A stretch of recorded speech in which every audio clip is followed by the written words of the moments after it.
This presentation is for Nursing 2533, Process of Human Diseases 1, and it's Unit 1 on homeostasis and disease. So that's chapters 1 and 2. It's important that you read chapters 1 and 2 and the appropriate parts as referred in the syllabus. We look at the chapter outlines and follow along. So Unit 1 is about homeostasis and overall concepts of disease. Now, disease and health are not, like health is more than being just disease-free or an absence of disease. Holistic practitioners have long said that health is a complete state of physical, mental, and social well-being. And that was adopted by the World Health Organization. And you would think that the World Health Organization, the definition of health, would be important. So there's a lot more to healthcare than the absence of disease. And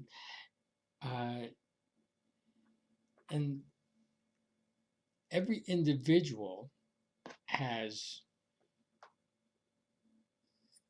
their own kind of parameters of health.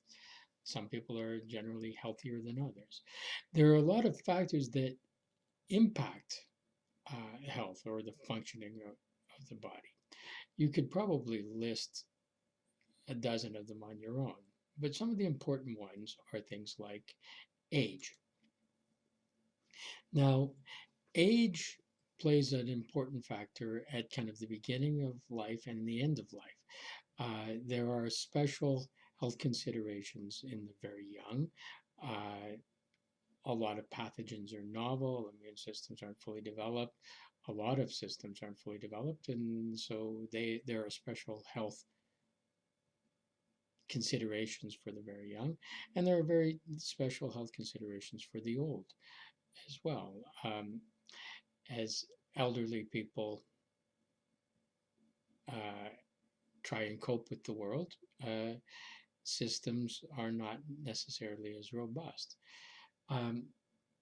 It brings us to concepts of things like normalcy. What are normal factors? For instance, bone density for a 20-year-old woman is not, what's normal is not the same as for a 65-year-old woman. What would be considered low bone density for a 20-year-old would be considered normal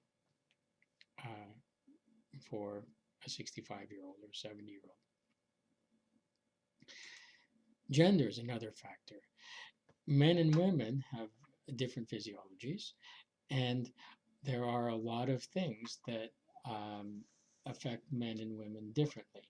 I mean, there are the likely things. There's things like women will not end up with prostate problems because they don't have a prostate. Breast cancer affects women far more than men, just because of the tissue and the hormonal factors involved in that. But there are other disease entities that seem to affect genders more than one gender more than others. Women are more prone to various inflammatory diseases and things. So as we get to those diseases, we'll talk about those. But what gender plays a role in factors that of body function. Genetic and ethnic background plays a big role too. There are diseases that, for instance, sickle cell anemia is much more prevalent in the Black population than in Caucasians. There is a genetic, but there's also an ethnic part to that, which is probably linked to the genetics. There, thalassemias are common.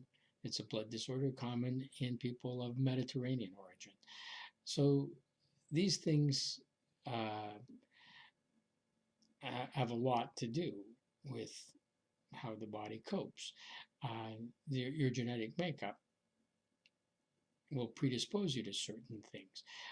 Things run in families. For instance, bowel cancer runs in families. Um, and there's a genetic component. There's an old saying that genetics loads the gun and the environment pulls the trigger. That oftentimes genetics kind of predispose you to something, and then um, environmental factors or other factors have a role to play as well. Where you live plays a role. Obviously, there's climate things. There are, people that live in big cities are more prone to breathing problems because of smog and pollution issues. If you live in Mexico City, it's very different than if you live out in the desert. Their humidity, elevation plays a role. People that live at altitude have a higher hematocrit. They need more red blood cells. There are other things that you don't think actually play much of a role, but they do. Things like time of day plays a role. Now, there are normal rhythms to the human body, and for instance, cortisol levels vary throughout the day. So do a lot of different things.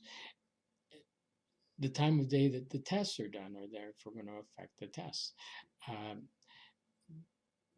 People are more susceptible to certain things at certain times of days.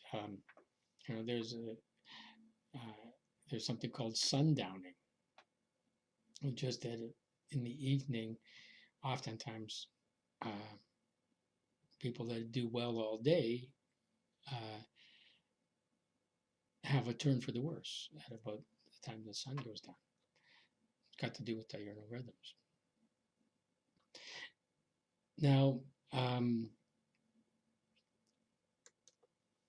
homeostasis is an important concept. We spent quite a bit of time in AMP1 talking about homeostasis, and you should review that. And review it in your Marriott textbook, in any of your notes that you still have from AMP. I will actually be posting a video that I've done and a slideshow that I've done with the Marriott slides for AMP1 for you to review. So look for that in your Blackboard right now. At the time, I said, or both Avinash and I would have said that homeostasis and the concept of homeostasis is crucial to understanding how the body works and how diseases therefore work. Now, homeostasis is this tendency for stability in the normal internal environment. And so this is ideas of set points and where things have to be, things like blood pressure and heart rate and blood pH and breathing rates and the amount of acid your stomach's producing, et cetera, et cetera, et cetera. All of those factors all have their, quote, normal set points. And homeostasis is this tendency for those set points to be stable. Now, for the longest time, the concept of homeostasis was considered adequate.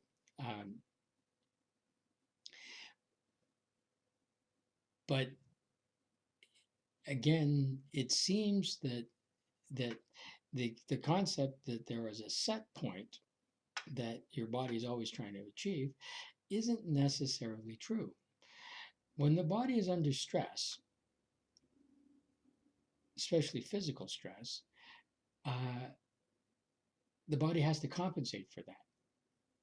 And the ability to compensate for that is called allostasis. Um, Homeo means the same. Homeostasis means staying the same.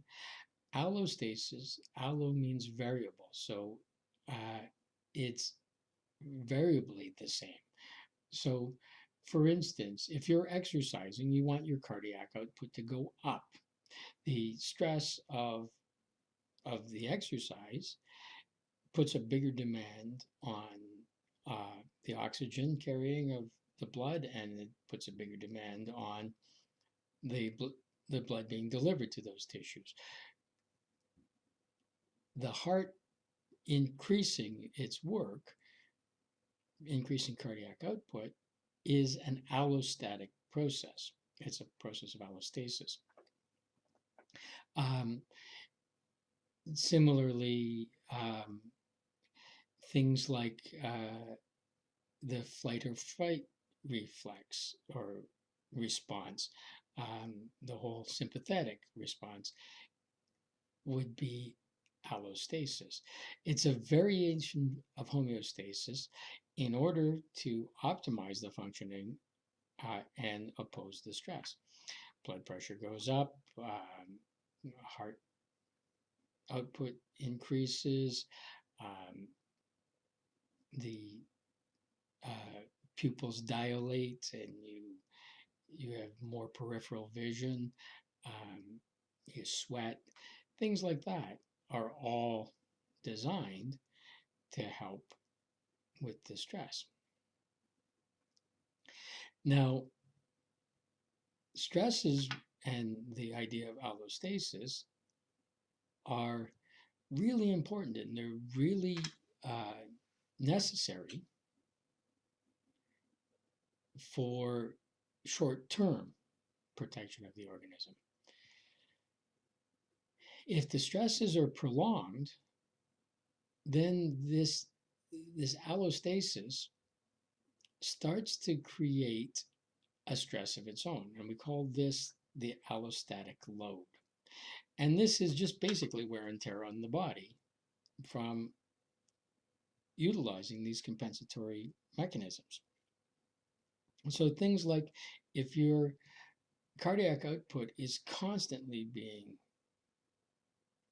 elevated for allostatic reasons, then your heart is going to enlarge.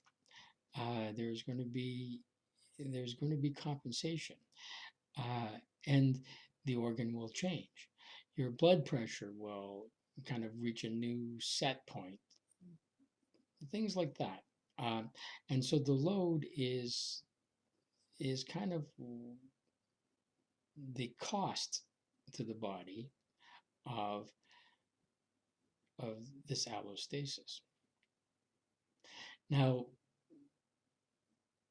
when this becomes excessive, we call this allostatic overload.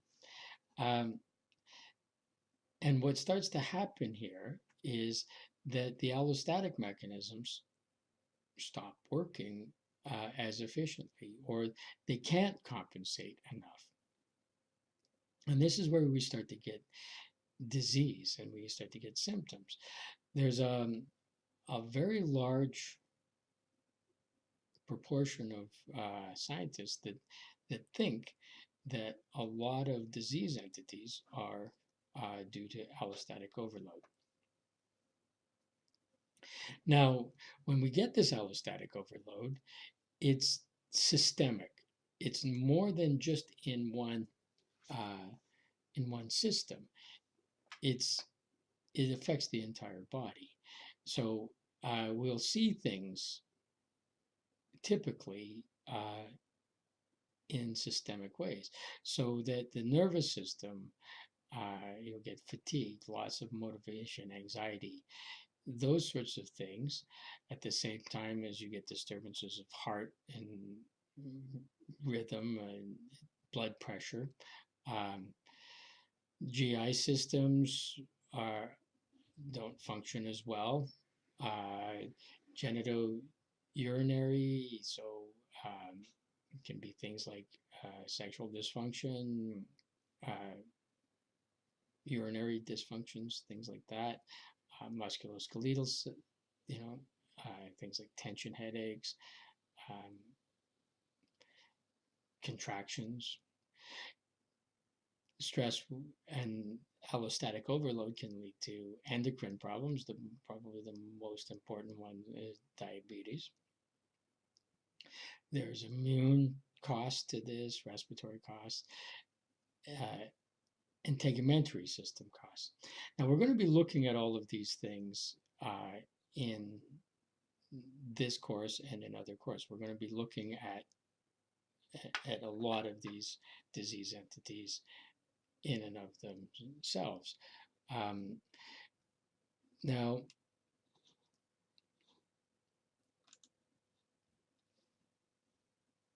this is a link to um, to a site, the ICD-10, and it is really kind of the Bible of thousands of diseases.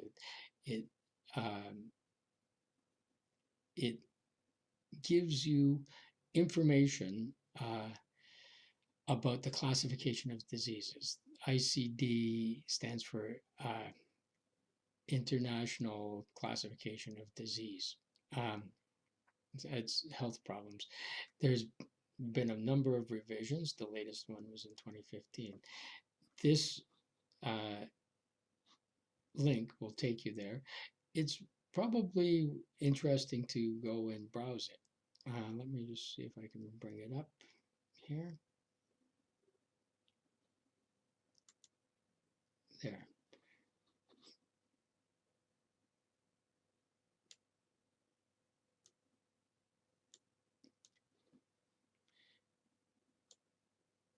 Okay. So if you go here, you can look at things like, you can go to things like diseases of digestive system. You bring it along, so there's diseases of the appendix. Here, there's diseases of liver, diseases of disorders of gallbladder, things like that. You want to look at circulatory issues. There are, you know, heart diseases, ischemic heart diseases, cardiovascular, cerebrovascular diseases. And you go through this entire thing, and it will talk about each one of these diseases. Now, this will be covered, many of them will be covered in this course and the next course. Not all of them, but this is a nice reference for you to be able to go to. It's nice for you guys because that's free. When I was a student, we had to buy these things in book form. They were very expensive.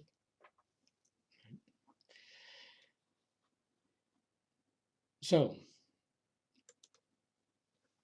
let's start out in some definitions.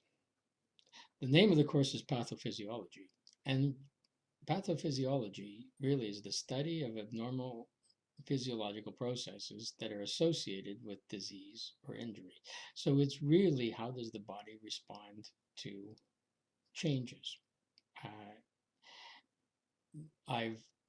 Those of you who've had me before have heard me say that physiology is baby bear and pathology is mama bear and papa bear. Things are too hot or too cold or too strong or too weak, too hard or too soft, things like that. And so really pathophysiology is what's gone wrong with physiology that leads to pathology. And when we talk about pathophysiology, we talk about it in a couple of different forms, a couple of different aspects of it. The first aspect is something called etiology. Etiology is really, what's the cause of the disease process? Some disease processes are very straightforward, and the cause is well established, like tuberculosis, for instance, is caused by a very specific bacteria. Influenza is caused by the influenza virus. Chickenpox is caused by the chickenpox virus. There are a lot of pathologies where the etiology is a very straightforward pathogen, a microorganism that leads to it. When we don't know what's going on, there's still an etiology. It's just that we don't know what that etiology is. And in that case, we call it idiopathic. Idio, as in idiot, unknowing, pathic. We don't know what causes the pathology. Another important aspect of etiology is the stuff that we as healthcare practitioners cause. And those etiologies are called iatrogenic. Iatrogenic is when the etiology is caused by a medical procedure or intervention that healthcare providers end up doing it. Another term that you will hear is nosocomial. Nosocomial is very much like iatrogenic. Means caused by the doctor. So an example of an iatrogenic thing would be you're treating somebody for a chronic inflammatory disease and you use corticosteroids, and they end up with a Cushing's diabetes because of the side effect of the drug. That would be an iatrogenic issue.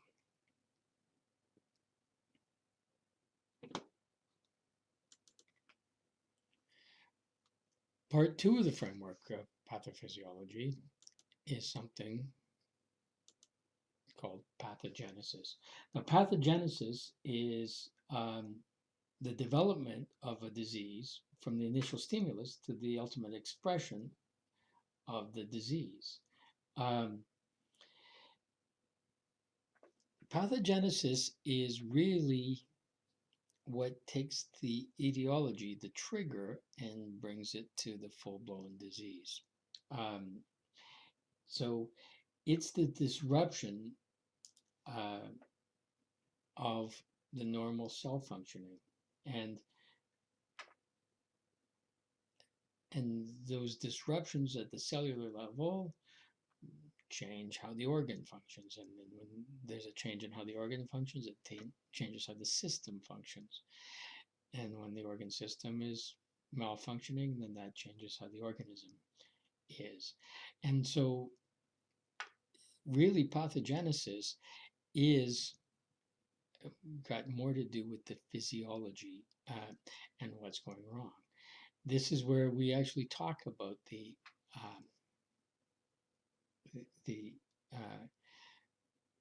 allostasis overload and how things are going on. Now, and we as healthcare practitioners don't get to observe the pathogenesis. It becomes somewhat theoretical. It's something that we have to study to understand, but we don't directly observe. What we observe are the clinical manifestations. And the clinical manifestations are the signs and the symptoms of the disease. So the signs are objective data. This is data that we can actually measure. This is things like pulse rate, blood pressure, temperature. It's easy to objectively measure something like temperature. All you need is a thermometer, and that would be a sign. Symptoms are subjective, and they're reported, by the individual. So that would be things like nausea. it's very hard to categorize in nausea. Like what one person feels as nausea is different than another person. Pain is another one. There are some people that can handle pain better than others. There's ways of trying to objectify this by rating on a scale of 1 to 10. Where's your pain level? I can't tell you how many of my patients over the years, when asked to rate on a scale of 1 to 10, say 11. And then later in treatment, you ask them, okay, are you feeling better? And they'll say, no, but you ask them to rate again, and they might say 6. It's really subjective. Interesting, nausea is a symptom, but vomiting is a sign, because you can objectively tell that somebody has vomited. Now, the last part of the framework is treatments and implications for treatment. Now, in this course, we don't get too involved with treatment and the treatment implications. So I'm just going to leave it at that. So, symptoms, subjective evidence, pain, signs, objective, things like fever. Now, a syndrome is a set of signs and symptoms that occur together and become part of the disease process. Now, there are interpretations of what is a syndrome, and the lines get blurred because a lot of times things are named syndromes when the etiology is not known, the pathogenesis isn't known, or there could be a number of different causes that lead to the same signs and symptoms, and something gets labeled a syndrome. But then over the course of years, the pathogenesis becomes known and the etiology becomes known, but then the term syndrome sticks to it. Classic example of that is AIDS, acquired immunodeficiency syndrome. In the mid-'80s, when it was first identified, nobody knew what caused it. Nobody knew what the pathogenesis was. All we knew was that there was a lack of helper T cells. Subsequently, the HIV, the human immunovirus, was identified and seen as the etiology. And through all the research, the pathogenesis is much more known.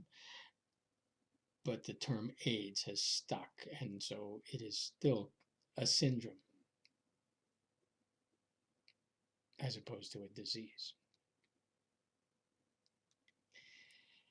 Now,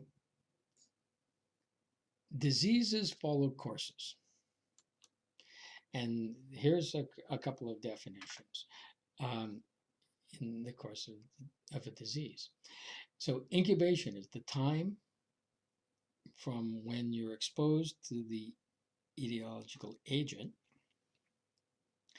the pathogen, until the appearance of the syndrome, of the signs and symptoms of the disease. We all know about this. There are people that are contagious because they have an infection, but they don't show any signs or symptoms. So they go to work and they spread it, or they go to school, they spread the disease because they're in an incubation period. A lot of childhood diseases spread this way. Kids have the chicken pox and have no signs or symptoms, but they are infected and they are infectious in this incubation period. The idea of prodrome is this period before the onset of the disease where you just don't feel right. There's times when you have kind of a scratchy throat and you think, oh, something's coming on and I don't know what it is. That officially is called the prodrome.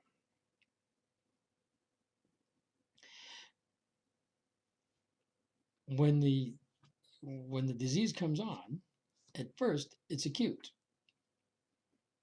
And acute means that there's a short and relatively severe course to the disease. Oftentimes, acute will end and the disease resolves, but it can become chronic. So acute hours to days, maybe even weeks, chronic months to years. Now, there's no hard and fast rule about this. It's kind of ill-defined short course versus long course. Sometimes chronic disease can have kind of an insidious onset and never go through an acute phase, but most go through an acute phase. Sometimes the diseases will go into a latent phase, and this is when the signs and symptoms decrease or even disappear for a while, but you still have the disease. Classic case of this is the course of syphilis. Untreated syphilis has two distinct latent phases. You have an acute phase, then it goes to latent, and then you have a second acute, and then it goes latent again, and then you have the third, the tertiary syphilis. There are implications of this in Lyme disease. Lyme disease is currently in the news a lot, and one of the big problems is there a secondary Lyme disease, a chronic Lyme disease that comes after a latent period, which is following the acute with the bullseye rash and things from the tick bite. It's currently being debated. Now, latent and subclinical are sometimes used interchangeably, but subclinical means without the clinical manifestations, but you still have it going on. Sometimes remission falls into this. So there's this overlap between latent and remission. All of them are, or both of them are subclinical. They don't have the clinical manifestations.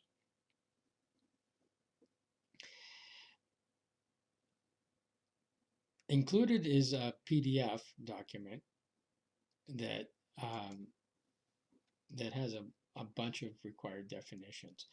I will record a quick video just looking at that PDF and talk about those, and it will be posted alongside of this video.